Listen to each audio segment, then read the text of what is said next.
जरा सोचो तुम छुट्टी मनाने अपने दोस्तों के साथ जंगलों के बीच एक घर में जाओ, लेकिन फिर अचानक कुछ ऐसा हो कि वहां से निकल पाना ही नामुमकिन सा लगे। कुछ ऐसा ही होता है हमारी आज की कहानी में। कहानी की शुरुआत होती है एक खुफिया अंडरग्राउंड लैब से, जहां गैरी और स्टीव नाम के दो साइंटिस्ट एक रहस्यमयी मिशन पर काम कर रहे थे। दूसरी ओर 5 जवान लड़के लड़कियां जंगल में घूमने की तैयारी कर रहे थे। उन्होंने एक बड़ी सी वैन में सारा सामान भरा और जंगल में मौजूद एक कैबिन में कुछ दिन गुजारने के लिए रवाना हो गए। उनके जाते ही घर की छत से एक जासूस ने अपने बॉस को फोन पर बताया कि वो कैबिन के लिए निकल चुके हैं। इसके बाद गैरी और स्टीव ने कंट्रोल रूम में अपने कंप्यूटर्स चालू किए। कुछ देर बाद सारे दोस्त एक पेट्रोल पंप पर रुके, लेकिन वो एकदम सुनसान पड़ा था। अचानक से पंप के मालिक मॉर्डिकाई ने आकर उन्हें डरा दिया। बाद में उसने जूल्स के बारे में कुछ बुरा भला कह दिया, जिससे उसका बॉयफ्रेंड कर्ट उस पर झपटने ही वाला था। लेकिन बाकी दोस्त उसे शांत करके तुरंत वहां से चले गए। कुछ देर चलने के बाद पहाड़ों के बीच एक सुरंग आ गई।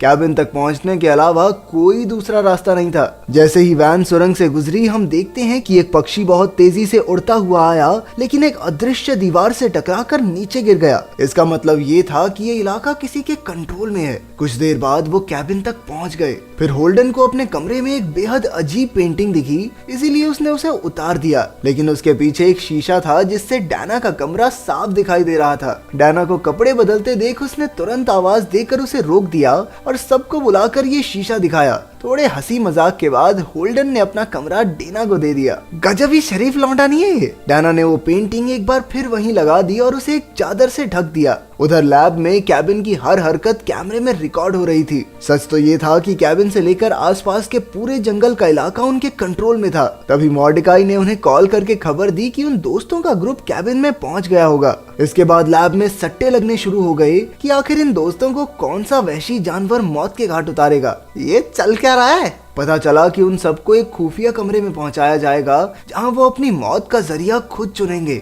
जब रात हुई तो सारे दोस्त ट्रूथ और डेयर खेलने लगे। अचानक उनके पीछे जमीन से एक दरवाजा अपने आप खुल गया। इसके पीछे भी उन लैब वालों का ही हाथ था। फिर डेना को इस दरवाजे के नीचे खुफिया कमरे में जाने का डेयर मिला। जब वो नीचे गई तो उसका सामना हजारों अजीबोगरीब चीजों से हुआ। अचानक एक लड़की की तस्वीर देखकर डैना चीख पड़ी। उसकी चीख सुनकर सब नीचे आ गए और मार्टी के लैंप से उन्हें और अजीबोगरीब सामान दिखाई दिया। मार्टी को किसी के फुसफुसाने की आवाज आ रही थी और वहीं डेना के हाथ एक पुरानी डायरी लग गई। वो एना नाम की लड़की की डायरी थी, जिसमें उसने लिखा था कि कैसे उसके बाप ने उन पर अत्याचार करके उसके पूरे परिवार को मार डाला और एना का हाथ भी काट दिया। अगले कागज पर कुछ लिखा था और मार्टी ने डैना को पढ़ने से मना कर दिया, लेकिन डैना नहीं मानी और उसके कागज पढ़ते ही जंगल में एना के परिवार की सारी लाशें ज़ॉम्बीज के रूप में जिंदा हो गई। ये लड़कियां किसी की बात मान क्यों नहीं सकती?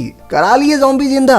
उधर लैब में जिन लोगों ने ज़ॉम्बीज पर सट्टा लगाया था, वो खुशी से नाचने लगे। फिर एक स्क्रीन पर जापान का मिशन दिखाया गया, जहाँ एक स्कूल में कुछ लड़कियां चुड़ैल का सामना कर रही थी। उधर कैबिन में सब ऊपर आ गए और कुछ देर बाद कर्ट और जूल्स अकेले कुछ वक्त बिताने के लिए जंगल में चले गए। कर्ट जूल्स को अपने साथ रात गुजारने के लिए कह रहा था, लेकिन वो मना कर रही थी क्योंकि ठंड बहुत ज्यादा है। ये देखकर लैब के कुछ लोग निराश हो गए, इसलिए उन्होंने जमीन से केमिकल छोड़ा, जिससे जूल्स का मन बदल गया। फिर अचानक कहीं से एक ज़ॉम्बी निकला और उसने जूल्स के हाथ पर वार कर दिया। जूल्स भागकर कर्ट के पास गई, लेकिन ज़ॉम्बी ने कर्ट के कंधे पर भी चाकू घोंप दिया। अब कर्ट ने उसे धक्का देकर अपने कंधे से चाकू निकाला, लेकिन तभी एक ज़ॉम्बी ने उसे जमीन पर पटक दिया और जूल्स को पकड़कर ले गया। कर्ट ने अपनी आंखों के सामने जूल्स के टुकड़े टुकड़े होते देखे। फिर लैब में स्टीव ने एक लीवर खींचा, जिससे जूल्स का खून बहकर एक रेत की तस्वीर में भरने लगा। उधर कैबिन में मार्टी को फिर से किसी की आवाज सुनाई दी और वो बाहर टहलने निकल गया।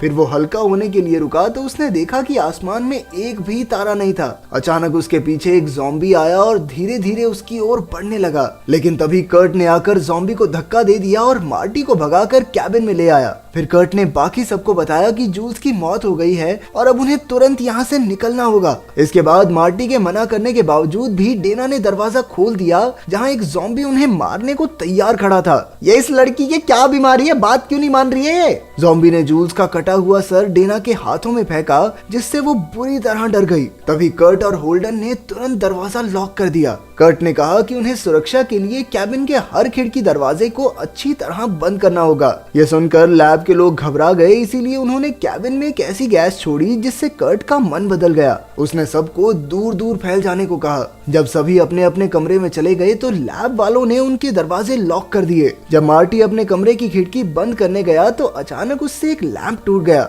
जहां उसे एक छिपा हुआ कैमरा दिखाई दिया। मार्टी को शक हुआ कि कहीं कोई उन पर नजर रखकर उन्हें फंसा तो नहीं रहा, और उसी वक्त एक ज़ॉम्बी ने खिड़की तोड़कर उसे बाहर पटक दिया। फिर उनमें हाथापाई होने लगी, लेकिन ज़ॉम्बी मार्टी को चाकू घोंपकर उसे जंगल की ओर ले गया। इसके बाद लैब में फिर से किसी ने लीवर खींचा, जहां मार्टी का खून भी रेत की तस्वीर में भरने लगा। उधर कैबिन में जमीन थरथराने लगी और एक ज़ॉम्बी खिड़की तोड़कर डेना तक पहुंच गया। वो बुरी तरह चिल्लाने लगी, अब क्यों चिल्ला रही है? और खोल ले दरवाजा, पढ़ ले डायरी, बात तो माननी नहीं होती। इसको तो सबसे पहले मारना चाहिए था। फिर होल्डन ने उन दोनों के कमरे के बीच लगे शीशे को तोड़कर डेना को अपने कमरे में खींच लिया। वहाँ एक और ज़ॉम्बी उन पर हमला करने आ रहा था कि अचानक डेना की नजर जमीन में एक और खुफिया कमरे पर पड़ी। होल्डन और डेना तुरंत वहाँ घुस गए, जहाँ उन्हें काफी खतरनाक और रहस्यमयी चीजें दिखाई दी। डेना समझ गई कि शायद ये वही कमरा है जहाँ एना के पिता ने उनके पूरे परिवार को मार दिया था। फिर अचानक एक ज़ॉम्बी ने छत से जंजीर फेंककर होल्डन को जकड़ लिया,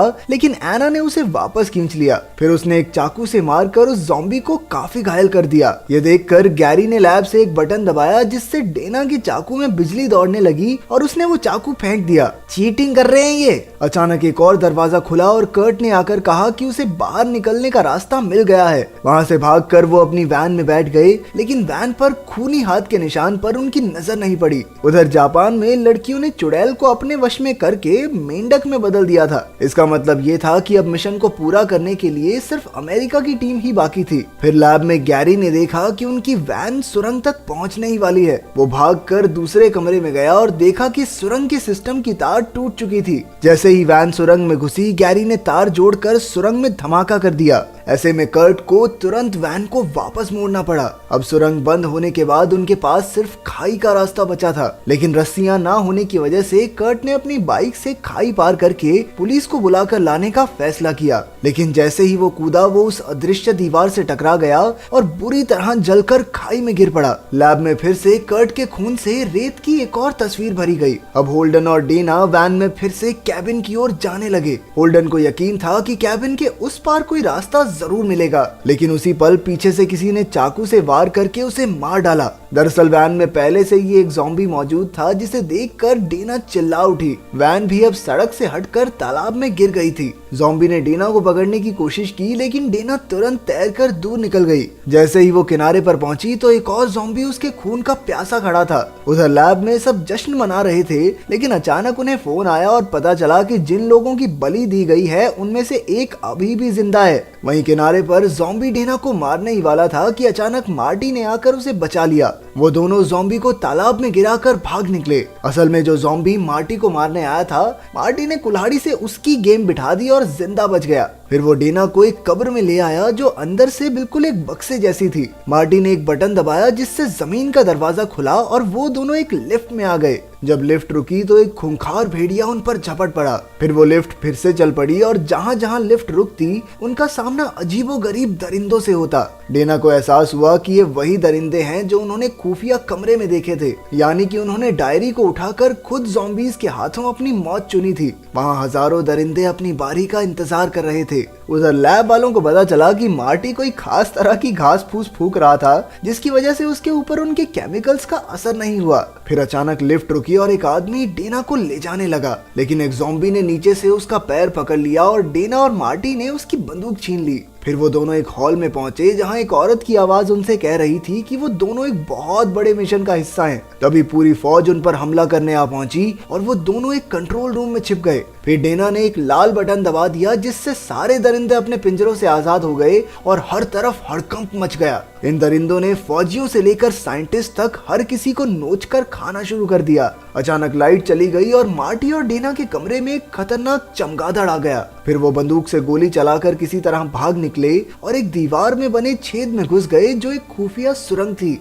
उधर कंट्रोल रूम में गैरी और स्टीव पर भी दरिंदों के हमले हो रहे थे। स्टीव को एक राक्षस ने बुरी तरह मार डाला, लेकिन गैरी किसी तरह इमरजेंसी दरवाजा खोलकर खुफिया सुरंग तक पहुंच गया। वहाँ वो गलती से डेना के चाकू से टकरा गया, लेकिन मरने से पहले उसने डेना को मार्टी को मारने को कहा। इसके बाद मार्टी ने डेना को अपनी बंदूक दी और दोनों एक हॉल में पहुंचे जहाँ रेत की 5 तस्वीरें थी, जिनमें से 4 खून से भरी पड़ी थी। डेना समझ गई कि ये चारों उनके दोस्तों के खून से भरी हैं और अब उनकी भी बलि दी जाएगी। तभी एक औरत उनके सामने आई जो असल में इस मिशन की डायरेक्टर थी। उसने बताया कि उन्हें हर साल बुराई के देवता को 5 लोगों की बलि देनी पड़ती है। ये जीव धरती के बहुत नीचे रहते हैं और अगर बलि नहीं दी गई तो ये जाग जाएंगे और पूरी धरती को तबाह कर देंगे। अब सूरज उगने में सिर्फ 8 मिनट बचे थे, इसीलिए धरती को बचाने के लिए मार्टी को अपनी जान कुर्बान करनी होगी। मार्टी अब भी इसके लिए तैयार नहीं था, लेकिन डेना डायरेक्टर की बातों में आ गई और उसने मार्टी पर बंदूक तान दी। उसी पल डेना के पीछे एक भेड़िया आ गया, लेकिन उसे बचाने की बजाय मार्टी ने उससे माफी मांगी। जैसे ही भेड़िए ने डेना पर वार किया तो उसकी बंदूक गिर गई और मार्टी और डायरेक्टर दोनों बंदूक पर झपट पड़े। मार्टी ने बंदूक छीनकर भेड़िए पर गोली चलाई और उसे भगा दिया। अब मार्टी और डायरेक्टर के बीच फिर से हाथापाई शुरू हो गई, लेकिन तभी हाथ में कुल्हाड़ी लिए एक ज़ॉम्बी वहां आ गया। डेना ने उसे देखकर मार्टी को सावधान कर दिया। जैसे ही ज़ॉम्बी कुल्हाड़ी मारने लगा तो डेना ने डायरेक्टर को आगे कर दिया, जिससे डायरेक्टर मारी गई और वो बच गया। आखिरकार उसने डायरेक्टर और ज़ॉम्बी को जमीन से नीचे गिरा दिया। क्योंकि डायरेक्टर और ज़ॉम्बी की बलि मिशन का हिस्सा नहीं थी, इसीलिए जमीन जोर जोर से हिलने लगी। अब वो बुराई का देवता धरती को तबाह करने के लिए आने वाला था। आखिरकार मार्टी और डेना अपने अंत के लिए तैयार हो गए और दोनों ने साथ बैठकर सिगरेट पी। अचानक जमीन फाड़कर एक बहुत बड़ा हाथ निकला, जिससे पूरी लैब और कैबिन तबाह हो गए और कुछ ऐसा ही हाल होगा पूरी धरती का। अगर वीडियो पसंद आई तो लाइक कर देना, चैनल को सब्सक्राइब कर देना। मिलते हैं अगली वीडियो में।